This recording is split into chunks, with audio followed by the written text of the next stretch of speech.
Feeling like a shark in a shrimp tank. Big fish, small pond in the shrimp tank. Hey everyone, this is Mark Scribner. I'm your host of the Shrimp Tank Boston, now the #1 entrepreneurial show in Boston. And the Shrimp Tank across all 13 cities is also the #1 entrepreneur show on iHeart, Google Stitch, SoundCloud. Basically anywhere that you can download your podcast, the Shrimp Tank is interviewing some of the most amazing people across the country.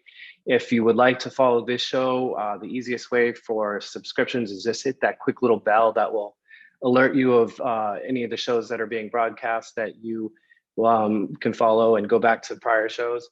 As is the case with all our shows, we have some of the most amazing guests across the country. And today is no different. Actually happens to be a really good friend of mine. When you think about his particular industry and we talk about that 1% person that's out there, we're going to get deep into his craft and how spectacular he is and the odds that he's had to overcome to get to the top of the food chain in the space that he provides and operates. It's just astronomical. And then we're also going to get into some of the products that he's been able to push out. For example, one of the pieces that he published was iconic, actually got turned into a statue. We're going to talk a little bit about that. We obviously want to dig deep into the business and how he's operating and some of the challenges that he has and some of the opportunities. So with that said, I want to introduce Gene Lauer. He's the owner of Slingshot Photography based out of Arizona. He is the Arizona's Cardinals photographer. He is a Sony Artisan. He was in the early days of photography when he literally had those film strips that he had couriers going back and forth to make press deadlines. And then more recently, as the technology has changed over, was the early adopter, one of the first testers from the Sony equipment to get into the digital age. And he was actually one of the first, I believe, the first people to broadcast real time via the camera to the mothership, if you will. So he's had to evolve and change through his career with the technology. And just to give you a little bit of a background about Gene, there are 32 NFL teams. There's something like 3 million cameras sold every year. The chances of getting to where someone like Gene operates you probably have a better chance getting struck by lightning to be able to do what he's doing. It's just impossible to do. And not only is he in that space, but he's by far one of the best people that's out there, in his craft. And I personally have been trained briefly by him, and just having an expensive camera is really interesting. But when you look at what Gene's been able to do his entire career is be able to tell a story, to be able to, not just take an image, but, the image behind the image is some of the things that he's really, really good at. So with that said, my friend, thanks and welcome to the Shrimp Tank. How's it going, Mark? Thanks for having me. Yeah, it's great to see you, man. So, one of the things that you said offline, which we talked about, is you don't necessarily view yourself as a photographer. Can you maybe elaborate a little bit about that? Yeah, actually, over the time, I've kind of considered myself a historian more than a photographer, kind of capturing life's moments one frame at a time. That's kind of my philosophy, because with my photography, I cover all aspects of things. And say, for example, my history with the Cardinals, I've covered everything from games to stadium changes to uniform changes. So, all these things are going to go down in time. And so I've been lucky enough to be one to be able to capture all those images over that period of time. And so, so how do you go about that, Gene? When you're looking at, obviously you have assignments and projects and things that you have to have, but let's go in the little way back machine. How did you actually get into this industry? It's funny, I kind of fell into it. I was always an athlete, and as a kid, I was always the one that always got the picture in the paper and stuff. So it's kind of funny. My friends would always rib me about it. But as my career ended in college, I started to look for something else to do, and sports was still a passion of mine. And I kind of remembered back to the days of those old pictures and what a unique opportunity was for me to have those photos and those memories. And so then I thought to myself, why not try and pursue a career like that? And so while I was at the University of Arizona, I ended up going to the sports information director, talked to him, was able to get some credentials to get to some sporting events. And then from there, it's all taken off. It's been quite a ride. So do you think that's a necessary requirement to be, And just I forgot a credential that is also really impressive is Gene also has had multiple inside covers, I believe some covers of Sports Illustrated, like, I mean, all the most major outlets that you're going to come across. Um, but I apologize for missing that. But is it a requirement? You know, you're primarily the world's best sports photographer, but, you know, do you have to be an athlete or former athlete to get into this craft? No, not at all. But I do feel like it gives you a competitive advantage if you know the sport. And I didn't play every sport, but I cover most sports. So if it's a sport that I'm not familiar with, I'll definitely do some research before I go to be able to cover the event the way I want to. Hmm. And then, you know, obviously it's not just about taking a picture, it's about the emotions, right? So and maybe at some point in this, we'll go through a couple of your iconic images and one in particular, the famous, you know, American hero, Pat Tillman, that got immortalized into a statue. And it's, you know, it's kind of the anytime Veterans Day or anything American related comes to the Pat Tillman Foundation and your relationship with them. We'll get through some of those images, but what is, like, in your opinion, are you focusing on the emotion that's coming out, or like, what are you looking for when you kind of you wake up and you go into a sporting project? Like, what constitutes like that's the image that I got that, you know, you're happy about? Sure. Well, it really depends on the client that I have. But let's say, for example, with the Cardinals or the Fiesta Bowl, I need to capture everything from the action to the crowd to the emotions on the field. And so over time, I try to just get into the right place where I feel this is going to happen. For example, if you go to the corner of the end zone during a football game and prepare yourself for the play, not only can you from that angle get the touchdown happening, but you can also pan to the side and possibly get the coach celebrating or other players on team celebrating as well. So in a sense, you can get a 2-for-1 if you're thinking fast. And you're calculating kind of like that real time, right? You're looking at, all right, I can get, you know, a 2-for-1, if you will. But then also it's all, like you said, it's a story within inside a story. There might be a matchup where could be two linemen that are going at it, and then you're panning to a crowd. Like, you're constantly like evolving and living in the story and trying to document it. Exactly. There's not much time for me to chimp during games, that's for sure. The only times I'm really looking at the back of the camera is when I need to transmit images up to social media directors for immediate use. Mm-hmm. Now, you have some partnerships and relationships with Sony. Let's talk about how different it is now for you from when you started. And how many years have you been doing this? With Sony, or I've been Just in general as a photographer? Yeah. For about 25 years now. Mm-hmm. And what's different about the profession now than it was like when you first started? Oh, there's so much that's different now. There's pros and cons on both sides. I feel like I miss the days of film where you had to be more creative and do in-camera effects, whereas with the digital age now, a lot of things like multiple images or image blurs can be created in the post. Whereas to my mind, I kind of feel like that loses some of the craft, but I understand the technology and I use it myself to make my business thrive. Mm-hmm. And so, and what about the business aspect of it in terms of, you know, there's a proliferation with people with camera phones and things like that. And, you know, you've had to evolve and keep yourself fresh pretty much all the time. But in the early days with the technology, like you said, being in camera and that kind of stuff, you know, is it changing just because, like, in the world with social media, since it's come, like the demand for content is so high now, I would expect. Yes, and that's where Sony really changed the playing field a couple of years back when they had the launch of the built-in Wi-Fi in their cameras. So then you could automatically transmit images from your camera either directly to your phone to the client or directly via FTP to your clients. So the days of having a runner having to come grab the chip, run back to the press room, get it set up, take it in Photoshop, upload it, you know, that's 15 minutes of waiting time. With this system now, I literally have, say, the touchdown grab by Larry Fitzgerald upstairs ready to go within a minute after the play. Mm-hmm.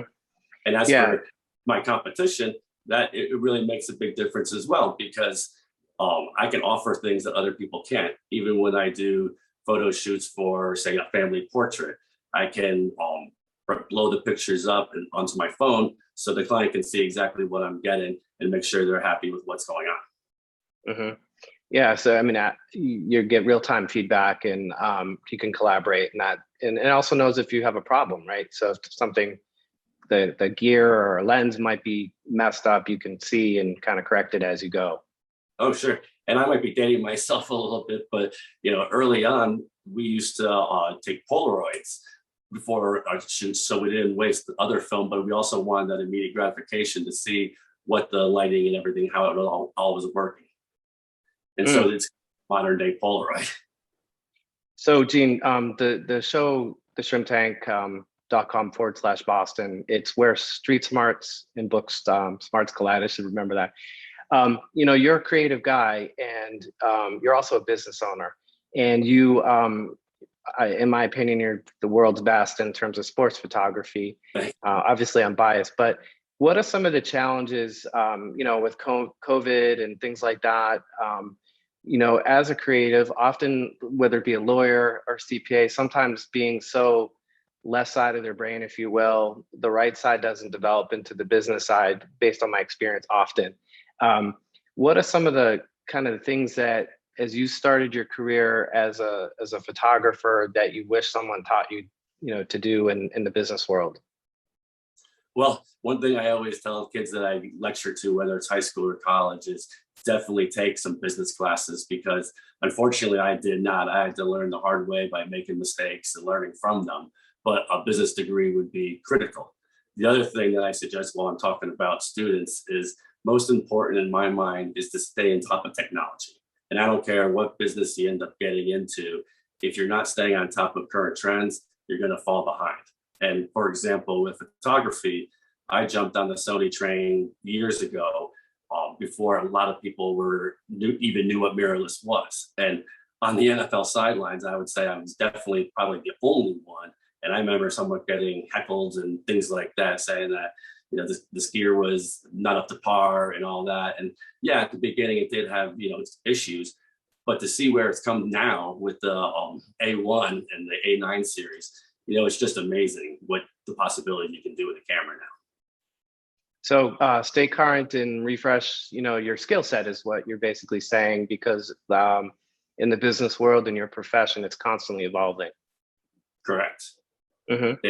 How do you got to stay on top of trends? And another aspect of my photography that I've started to do since the pandemic happened, because obviously I've lost a lot of business with sporting events and concerts and major public gatherings being canceled, which is somewhat of my focus in photography. I've had to come up with other strategies, and one of them is focusing on stock photography. Mm-hmm.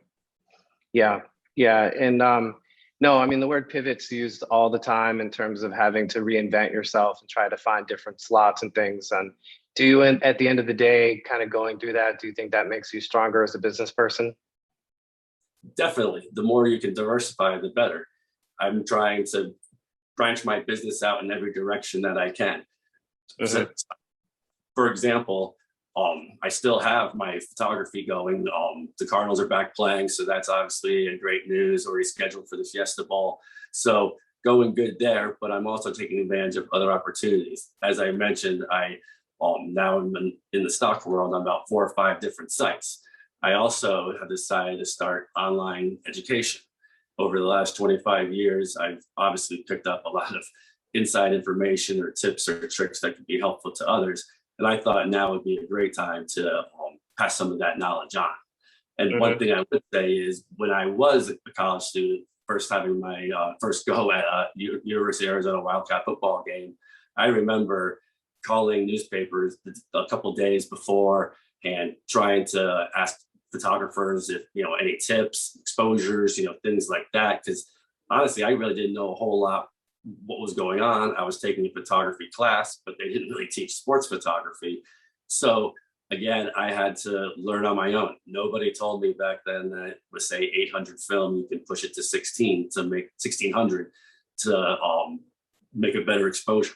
There's simple things like that I did not get that information from.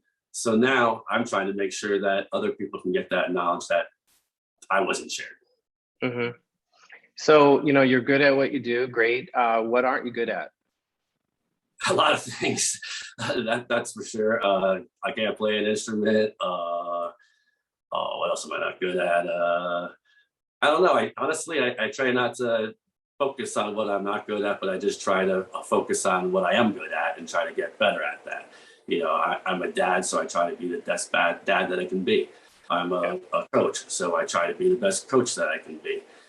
To me, failure is not an option. You just have to continue to push forward and, take what life gives you. Sometimes it's lemons, and then you gotta make lemonade. And, Yeah. I'm always Well, stirring. I apologize, Gene. More specifically, what in terms of your craft, whether it be business, whether it be photography, like where do you think your blind and your weak spots are, if there are any? There's obviously lots of things that I could be better at. I spent so much attention on actually taking the photos and developing my craft that the business side of things, I'm sure I could do better at. There's a lot of marketing and strategies that I'm trying to implement, but it's a tough road to hoe sometimes. Yeah, being a one person shop or focusing on your craft, which was not unusual when you're really in the technical aspect, and trying to be, as a business owner, wear multiple hats all the time is always a juggle, and trying to figure out that balance. Exactly. How do you feel about what I'd like to do is maybe bring up some images that you have, and it might be helpful just to kind of see the way that your brain works, to look at what you think about, like, the shot, like what's the approach or the story behind the story, and what stands out to you. And a lot of people take shots. I know that you trained me in the early days when I was photographing, and I always had like something coming out of someone's ears, or like you always make fun of me, the soccer net. But when you're looking at an image in real time, you're looking not just the fantastic Larry Fitzgerald catch, but there could be a logo behind there. There could be a story behind a story, but you're able to see that. Like, I don't think most photographers, really incorporate that, and it's just basically they want to get, the hand on the ball or something like that. But let's maybe go through a couple images and see if we can. Before you start, one thing I do want to say is I always kind of say the difference between a professional photographer and an amateur is the backgrounds. Most people that aren't, say, a professional photographer are just looking to get the shot, will put their subject in the middle, not focus on anything else, and take the picture. Right. Whereas with me, I'm either trying to blow out the background so if you don't notice it, or if there's trees or signs, I angle myself so they're not in the picture. Or in other chances with, say, for example, the Fiesta Bowl, the Cardinals, I've got to get corporate signage. So I need to try to get a photo of the action on the field with the signage behind. Can you see my images okay? I can. Okay. All right. So let's start here. We have 34. We probably won't get through all of them, but let's what's going on here? Tell me a little bit about your picture here. This is actually me going back to high school. And it's kind of what kicked off my lacrosse career, but it also was the beginning stage of me wanting to become a photographer, or what made me think of becoming a sports photographer once my career had ended. The quick funny story behind it was I had recently transferred to this high school, which was a local powerhouse. I was trying to find my spot along the team during an important game. The coach came up to me, asked, "Can you go do that move you do real fast and score a goal and come out?" And I was like, "Sure." So I went in, did it, scored, came out. That's all I did the whole game. But the next day in the front cover of the paper was this photo. And why I kind of made my career was because the coach admitted he kind of forgot about it because it was one of 20 goals that we scored that game. But when he opened the paper and saw that, he was like, "Oh, wow, I got to try to have Gene do that again sometime." And so slowly I started getting more and more playing time. So if it wasn't for that photo, maybe I never would have gotten to where I did in my career. That's amazing. So, one of the things about you've been able to be in some of the biggest moments in sports, obviously around some of the most epic athletes in all sports, but football specifically. So tell me about this. Warner's an amazing quarterback for sure, but how is it, when you're battling with all these photographers in the pit and you can see 4 or 5 that are on their knees and you're taking a different angle? That's my approach a lot of times is where I see some photographers go, I try to, if I can, go to a different angle. So at least I'm capturing something else unique. Although sometimes, again, according to my clients, I've got to be, say, dead spot in the middle. So I take that as I do as well. But as you can see, I've got multiple cameras around my shoulder, so I'm prepared for any situation. So I actually took this one. My favorite photo of me. I love it. So this was the last official football game of the LA Coliseum, right? Yes. And it was the end of an amazing road trip. For everybody's knowledge, Mark had joined me the night before previously for the Fiesta Bowl. I believe the game ended around midnight, somewhere in there by the time we got out. Drove overnight, got to the hotel, slept a couple hours, went to the game, and this was the photo of me sitting on the bench before the game started. I'm surprised I don't look more tired. And how are you, 6'2"? What's your height? 6'2". So Gene was nice enough to give me the front seat. He was all crammed up in the back seat for 8 hours going from Arizona to LA. That was a fun story. Another time.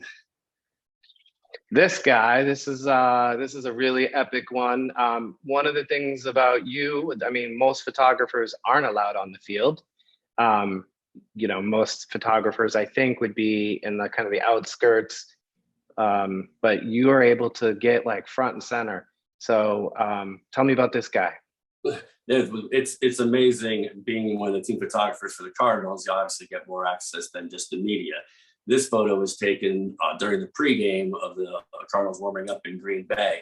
And as you can see, a snowstorm was coming in. So I was trying to capture as many different players with the snow on them that I could during the pregame, because a lot of these guys had not even seen snow before. Yeah, and one of the things that's interesting about, obviously you develop relationships with the players and they rely on you, and that's a trust factor. But how important is that in your craft or any client to develop a repertoire or bonding with your client? I think it's critical, because if you don't have that trust, then you're not going to get that access. And so, for example, with the Cardinals, yes, they provide me with a hit list of things they want me to cover, but they also know that generically I'm going to get all these other things that they don't need to mention, because being there with them for so long, I know what they want in a sense before they request it. Great. Yeah, we could do this forever. What's going on here? This, I think I know, but let's. This is CP Plus in Japan. Before the launch of the Sony A9, I was sent over to Japan to test it out, make sure it was ready for market. And I actually did some guest lecturing in front of a couple hundred people at CP Plus, which I believe is one of the biggest technology conventions in the world. Mm-hmm. It was quite an honor. And there you are. They're talking about you up there. Yep. So how, you have the latest and greatest technology now. How does the relationship work with, your other vendors and the people that you rely on? I know you have some feedback when equipment's being designed, and you're what's referred to as a Sony ambassador, but you do have feedback in your craft. You can go to the engineers and say, it would be great to have XYZ or whatnot. Is that something that you spend a lot of time on? Yes and no. The great thing about Sony is that the engineers really do listen to us photographers, and as an artisan of imagery, they've really expanded the program and have photographers from every different walks of photography you can cover, being wedding photographers, landscape photographers, portrait photographers, maybe a sports photographer. So they've got so many different angles of photography being covered. They're also getting so many different opinions on what needs to be created in the cameras. And as you can see by the amount of cameras Sony keeps releasing, they're all specifically designed for certain purposes. Great.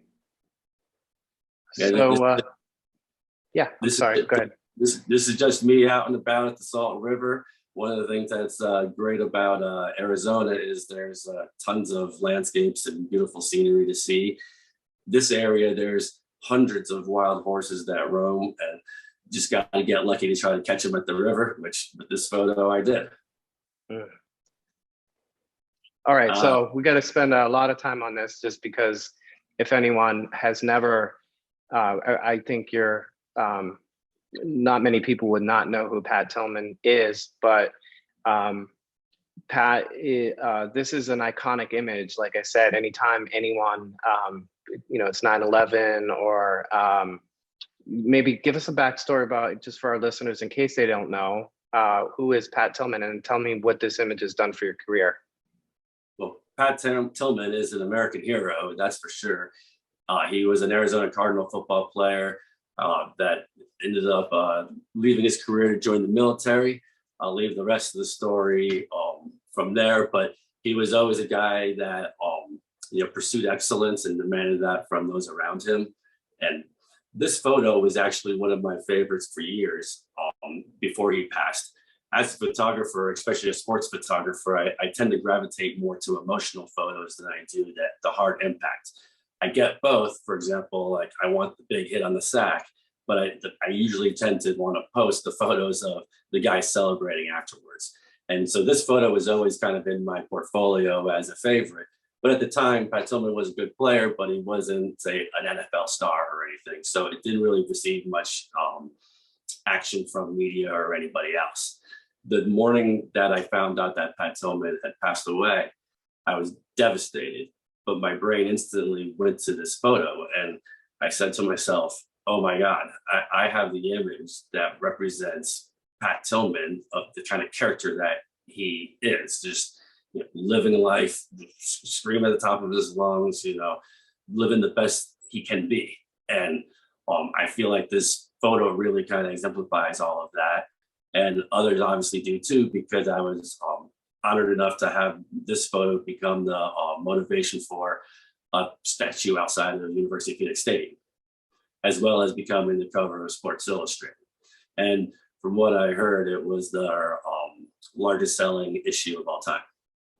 Yeah, and this would be a good example of what you talked about being a historian, because this is, this is cascaded into, more than just a single shot. It's a story, and it's history now. Oh yeah, well, if you think about history, what stands the test of time? But it's like structures and things that have been built that can survive weather and all the elements. And to have a statue of a photo of mine, that literally could stand the test of time. Yeah. And now here it is. This is what it looks. If you're ever fortunate enough to go to State Farm Arena Stadium, it's right here. So yeah, different angle, but the same picture, right? Correct. And the cool thing about, as you mentioned, saying being a historian, and this is another example of what I mean by that. Through the pandemic, I decided to go through a lot of my old film and slides that I shot years ago. And for example, with Pat Tillman, I've been unearthing tons of never seen before photos of him. I get goosebumps every time I pull out a slide and I see number 40 before I get my magnifying glass out. And I can't wait to share with the world some of these images that I've actually uncovered now. Mm-hmm. Yeah. And more to come. And there's more to come. I'm sure there's more in there. Yeah. So what's going on here? This was this a Fiesta Bowl or? No, this is actually the Super Bowl. And this is kind of my moment of disgust. And one of the few times that you'll actually see me without the camera to my face. And reason being is we had just lost the Super Bowl. And going back to that trust factor, I spent a long time trying to gain the trust of the players as well. And so they give me better access or a smile when they see me, or they'll give me a peace sign or anything that kind of makes a great photo. But with that, I also need to respect their boundaries as well. And losing the Super Bowl and having confetti flying in their faces as they walk by me, I just didn't find it appropriate to be sticking a camera in their face at that time. Yeah. It really is. The humanity of it all is really hard to understate. This is amazing picture. This is looks like is it high school or college? No, actually, this is from Japan. This is when I was in Japan speaking at CP Plus and taking the A1 for a test drive. It's kind of funny. I was told that I was going to be shooting a football game or a football practice over there, and I just kind of assumed it would be soccer since Europe has the different terminology, and I just didn't think they played football in Japan. And sure enough, I get there, and actually Sony has their own football team. There's like a 18 league. So I was able to go out for an hour and shoot their practice. Unfortunately, this is the only photo that I've ever seen really from that shoot, because the photos were all top secret and things of that nature that couldn't be released. So, but this is a photo that they've used to promote the new camera, which was an honor for me as well. Mm.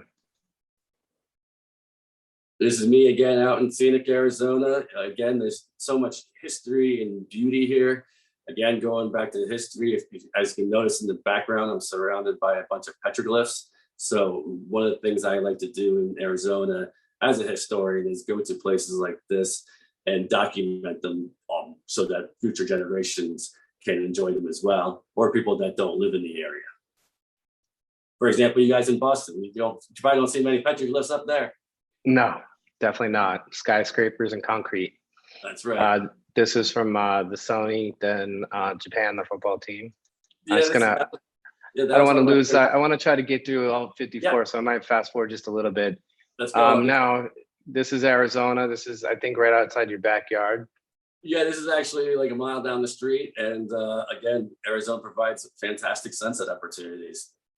Yeah, and like you said, there's a big market with stock images, and what that would mean is, like, if someone wants a website or all the cards and things, like there's a database where people are buying these images. So you have treasure troves of things that you can monetize, and you never know who's going to buy it. It could go on a mug, it could go on a t-shirt, whatever it might be, but that's also become something that you didn't have earlier in your career, I would assume. Not at all. And actually, this photo on the stock market has sold many a times for various reasons. One is that it's screened so many different things, in a sense: beautiful, sunset, colorful, all keywords that are highly used in the stock photography world. But also, more importantly, it has phrases like copy space, negative space. These are things that, especially for advertisers, need so they can put text into those areas. So as a photographer, sometimes you got to think outside the box and not only try to capture the great image, but also sometimes leave space to allow for text to be dropped in. And an old trick back in the film day was, if you were shooting vertical, you would keep the top third dead space, so that way they could insert, say, Sports Illustrated or whatever the cover of the magazine would be. Yeah. This was an opportunity I had to take portraits of Chris Collinsworth. So we went up to the booth where he broadcasts, and this was just one of my favorite photos. It was quite a challenge trying to light all the different boards without any glare, but I feel like this shot came out great. It was in Sports Illustrated years ago. Again, Salt River wild horses, you can get up close and personal with them, showing respect and things. They're still wild, but here, two of them are going after territory, I guess. So it's just kind of a fun moment to watch the horses either fight or be messing around. Not quite sure, not sure which. This again is one of my favorite photos, and for everybody out there, this was shot on film. There's no Photoshop or anything of that nature. This was monsoon season, and I used to chase storms like crazy, and I'd always have a camera on me. And so I was kind of getting tired of shooting just cactus or things like that with lightning bolts. So I was playing golf with my buddy, and I had my gear in my car as a storm rolled in. I decided, I'm gonna go get it and see if we can't get anything. So I shot one roll of film, and literally this was the last picture that I took on the roll, because at that point we were like, we got to get out of here before we die. So, and then this was back in film. So then I had to wait 24 hours or however many hours to actually see the shot. when I did, my heart dropped. And at that time, I had a great relationship with some of the others at Sports Illustrated. So I contacted them to let them know about the picture. They loved it, ran it as a double truck, gave it the best title ever called God Plays Through. Then they put it in nomination for the International Society of Professional Journalists in the sports category, and it won. So it was quite an honor to be in New York City one day and go see Jim Colton and have him give me this nice plaque. So it's a photo I'll never forget. Okay. This is the Fiesta Bowl a few years ago, and that's Trevor Lawrence. He's now the #1 pick in the NFL. So I look forward to getting more photos of him in his professional career. One thing I like about this photo is of all the major stars of the NFL these days, I have photos of them from back in college. So it's kind of fun to be able to compare and contrast. Yeah. It's like the rookie card, that have you ever experimented with fungibles? You know how that's becoming kind of a thing where like a picture, like, I don't know, could be whatever, but there's now a new market that's emerging where, a picture like this, it could only be one, and it would be like a rookie card, like a Tom Brady rookie card, right? Things like that. Have you? Yeah. Okay. No, but it's something I'm going to have to look into. So one of our all-time favorites probably will be a governor of Arizona someday, but let's talk about this guy. He is just. I'm sure you have probably just unlimited amount of photos of Larry Fitzgerald. I do. It's been amazing to be able to cover his career from his first day to who knows right now his last. But obviously, like everybody else, I hope he comes back for another season. But it's been quite an honor to document his career, and through all these years, I've been able to have multiple different portrait sessions with him. And I even gotten out a couple of times and taken photos with him, just kind of teaching him some skills and things. He's a photography hobbyist as well. This is one of my favorite photos of him for various reasons. But one of the reasons why I like it is you always have to diversify your portraits or your photography. So in this case, I utilized a ring flash to kind of give it that different look.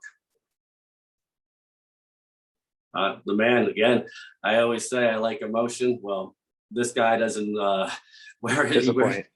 Yeah, he's all emotion. I love Tyrann Mathieu, the way he plays. He's full tilt, and I just love this picture. I think it captures his essence perfectly. Again, this is just a photo of how the technology has been changing over the years. This is a few years old, but I'm just kind of documenting how from the camera I was able to send it to a phone, to an iPad, all within minutes of the actual moment. Here it was actually Bruce Arians walking into the locker room. Mm-hmm. This photo is one of my favorites as well. It was shot during a Sony event, and it actually started my relationship with Stella Light&Motion, which now provides me with all my lighting gear. This was just an awesome opportunity to shoot in the rain with a rain machine, so it was a controlled environment. And we had a fantastic model that was willing to jump and do all sorts of fun things. Mm-hmm.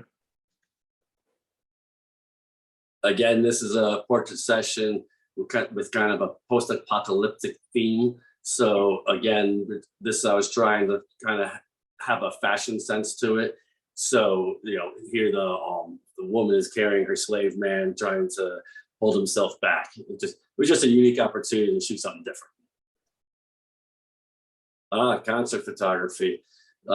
This is Lady Gaga in action. It's an honor to photograph some of these musicians over the years, especially ones that I like to listen to. A lot of people don't know this, but my sports career actually got this real big kickoff in the tennis world. Years ago, I was one of the official photographers for the WTA events and ATP. So each year I cover a handful of events ranging from all over the West Coast, and was able to get some of the greats in tennis over the years, ranging from here Andre Agassi to Serena Williams, you name it, I have them from this generation. Again, back to the photography. These days concerts can vary. Sometimes you're in the pit, sometimes you're far back. That's why you got to be prepared with different lenses. This shot, I really like as well, because I was trying to capture the essence of the moment, where you got the big screen on the back projecting him, you get the fans in the foreground. This shot here just kind of, to me, describes the whole scene. And of course, I got tighter shots of Bruno as well. Foo Fighters, again, always looking for a different angle. The stage was set up in a way where we were in the pit, so we were in the front of the stage, but it actually had some access to the side as well. So again, seeing everybody in one place, I decided to kind of curve to the side, and then I kind of noticed the light beam coming through. And Dave Grohl did his magic, and I captured the moment. A favorite shot. Oh, yeah, me too.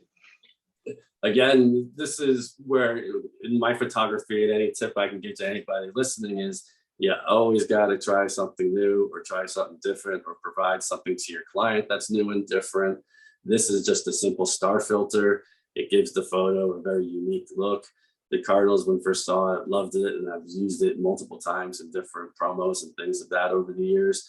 But again, it's just giving clients more. I have the same exact shot without the star filter, but literally taking an extra 30 seconds to screw on the filter, I was able to get 2 for the price of 1. This is going to some more of my modeling photography, or portrait photography, I should say. This was trying to utilize space. So I found a great graffiti covered house, and I tried to use the corners to lead you into the subject. So as you can see in the lower corner, the wall edge is kind of leading you into her leg, which leads you to her face, then back down to her left leg and out.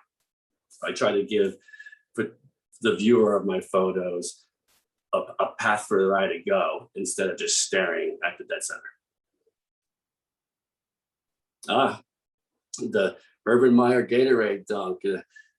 This photo was awesome. Again, I love capturing the emotion of the games. This was one of about 24 photos, I believe, in the series of shots from that moment. And I believe Gatorade used it as a commercial ad as well for a period of time. Again, no Photoshop. I wasn't alone in doing these kinds of tricks. Many other photographers were, but not everybody could do it. And so here was just an example of a double exposure on film with Randy Johnson, Hall of Fame pitcher. And the techniques, this was a motion blur. With motion blur techniques, you never quite know what you get or what you're gonna get. And there's different ways you can go, from panning side to side, up and down, zooming in or out. This one, I kind of gave a little slight zoom out, and I love this photo because if you zoom in close, you can definitely see the detailing of Kurt Schilling's face, but I love the ball and a string effect that's coming off his hand. This is one photo that Kurt actually, I believe, has in his house, and was nice enough to sign one for me. This is Super Bowl at what was then University of Phoenix Stadium. I believe in using a wide variety of lenses. This right here was a 15mm fisheye. All right, those are amazing. Thank you for sharing those and the stories behind them. I'm sure there are a lot longer stories. We're almost out of time, but for our business owners, and just would again remind all our listeners, you can find this show, all shows, iHeart, nationally syndicated, 13 cities across the country, shrimptank.com/Boston. Hit the bell if you want to be alerted to future shows. For the, kind of the budding parent photography, could you maybe give like 1 or 2 high-level things of what people should do? And then maybe if they do want this to become their profession, you've made a lot of starts and stops and are very successful, but maybe you could give a little bit of a tidbit of where people should start if this is the career that they want to begin. I would start, like, say, at the youth level. If it's a sports world you want to get into, you're going to get the same action and same emotion that you would at the pro level, but you're going to get unparalleled access to the action and to the players, meaning you're going to be on the sidelines, or it's one of your kids. So when he wins the game with the game-winning catch and comes running over to you screaming, you could, even with a camera phone, you can sit there and be able to capture the moment. Whereas at the pro level, college level, for one to have the access to that is far and few between, but also, you can't get that close to the players anyways. Mm-hmm. And what about getting into as a career? Like, how hard like if you were to do it over, would you do it? I mean, it's a hard career. It's tough. It's changing all the time. But if someone wanted to be a professional photographer, what do they do? Well, for one, you better be passionate about it, because it can be a grind. And these days, it's even harder than it was when I first started out because of the digital age. Now there's, everybody has a camera, and even some camera phones are good enough for newspapers and things to use now.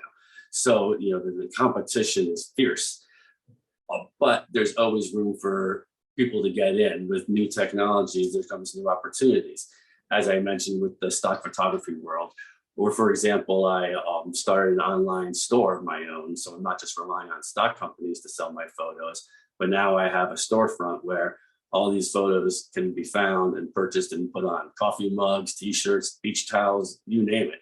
And so it's just a whole nother revenue stream. So, and this is something that anybody can do. I actually tell some of my students that I talk to sign up for some of these things. Like, for example, Alamy is a stock website. It's free to join. I think you only have to be 18 to sign up. And it's just a great opportunity to put some photos out there, and who knows what will happen. Mm-hmm. So Gene, all your contact information is going to be in the show. And one of the things that our listeners, if they want to know more about Gene and join one of his one-on-one coaching or his workshops that he's doing across the country and in Arizona, what is the best way, though, other than the contact information below, to get a hold of you or even look at your portfolio? Is there a website that you recommend? Well, my website is getmyshot.com. And for all those out there that are trying to figure out a website to create, the big thing to remember is think of a website name that's going to stick with people. With me, especially with fans with the Cardinals, I would take a quick photo and someone would say, "Oh, where can I get that? Where can I get that?" And I want to send the fans the photos. Sometimes they do a favor for posing for me. So over time, when I developed this name, it was something nobody could forget. So they were like, "Hey, where can I get that photo?" I say, "Go to getmyshot.com," and boom, So that's one of the best ways to reach out to me. It's got all my contact info there. But as you know, I can get quite busy at times. So if you really want to get a hold of me, I'd love to talk to anybody, but it might take an email or two or a call or two before I get back to you. But I always do. So stay persistent, and great things will happen. And that's how Mark and I got started. I think he emailed me a handful of times before finally getting back to him. And I'm so glad I did, because the relationship we've developed over the years has been quite amazing. I agree. Yeah, we're great buds, and I appreciate all your stuff. And I personally have learned so much, and you're just a good guy too. It's awesome when you see someone who's so talented like yourself, but they're a great person, and you check off all those boxes. So with that said, my friend, I am gonna end the show right now. Definitely check out Gene's stuff. I mean, within one or two tries, he ripped my stuff apart, and I personally have a long way to go, but I probably avoided 10 years worth of failure just by spending 2 or 3 times with Gene. It's just an amazing, the way his brain thinks is very different than any other photographer you'll ever meet. He's just really, he's passionate about his craft, and is the best, in my opinion, that you'll ever come across. So we'll have you back, and maybe if you get a next Super Bowl under your wings, which I think is possible. They're playing Arizona, not this year, next year. So that will be a fun show to do when we get deep into your Super Bowl pictures. Awesome. And I do have to end by saying that you are an awesome student. And for everybody out there, I'm willing to help anybody. And Mark's come such a long way that now I hire him to shoot the Fiesta Bowl with me. And he's been at some Cardinal games over the years as well. But he's definitely one of my right-hand mans for the last few Fiesta Bowls. And I'm sure he'll be with me again this year as well. That's right. That's right. Thanks again, Gene. All right. Have a good one. I've been feeling like a shark in a shrimp tank. Big fish, small pond, and the